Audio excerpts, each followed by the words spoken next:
A true and faithful relation to what passed for many years between Dr. John D. and some spirits. Sunday, Cracovia, June 24th. Meridi horum circuiter tertium. D said, Note, while at my lodging, by St. Stephen's, I was writing the note, on the page going next before, of the Temptations of Friday and Saturday. Edward Kelly was at my Lord Albert Lasky, his lodging, at the Franciscan Friars, where he lay at physic, and at the same time this happened as followed. As my Lord Albert Lasky and Edward Kelly sat together conferring and consulting of our affairs, of God's mercies, and of sundry temptations of the spiritual enemy, and afterwards, as the Lord Albert Lasky was reading Rosen's Psalm de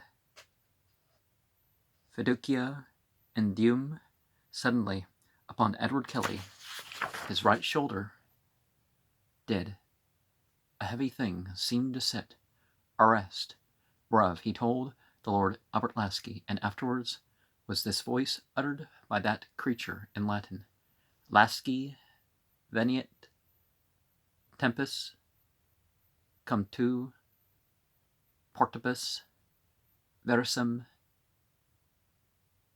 sedecimum eas psalme undecime in vexillo tuo eo vinces in imicos tuos. Then Albert Lasky sought in David's Psalter for the 11th Psalm and 16th verse thereof. And while he was so about that psalm, the voice said that he meant not that psalm of David, but the 11th Psalm of Cofensis, or is it Rosensis?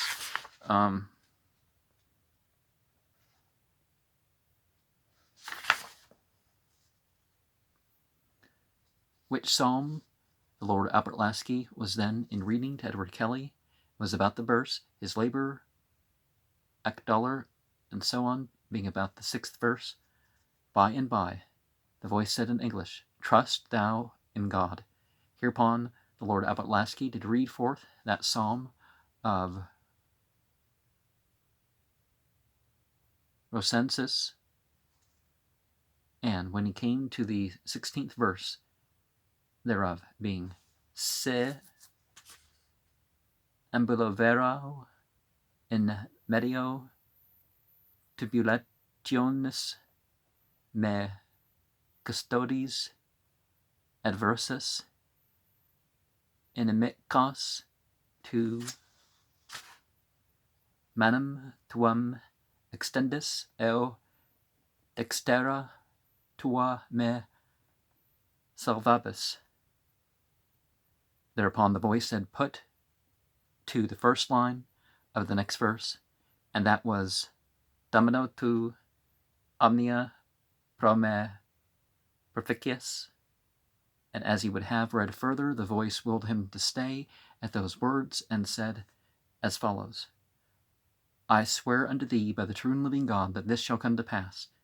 Then Edward Kelly said unto the creature, In the name of God, who art thou? And he answered in Latin and said, Ego sum ave cras plura audietis. And he said, Gloria laus, honor, eo gratiarum actio perennis sit Deo nostro omnipotente eo misericordia. Amen. And in the margin, Vita Anno 1585, June 1A, Cracovia. And when you immerse yourself in the study of spiritual matters, your experience can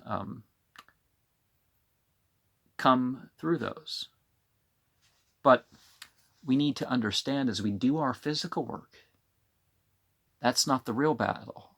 Well, I mean, it is a real battle, but you know what I mean? The real battle is the spiritual battle. So the enemy is not so much it's like nowadays and people in their political parties and the figureheads that those political parties had, and it's like, well, okay, they are obviously responsible for the choices they're making, but, you know, just like nowadays people are calling people neo-Nazi, and it's like, first of all, no, that term is that term's problematic in itself, but you know, some of the real issue, but people are like, this drive of the change and the a force of nature and that sort of stuff. It's not necessarily that people are going all racist and whatnot, because they're actually typically less likely to be racist and nationally prejudiced and to that degree as the people who are making the accusation. So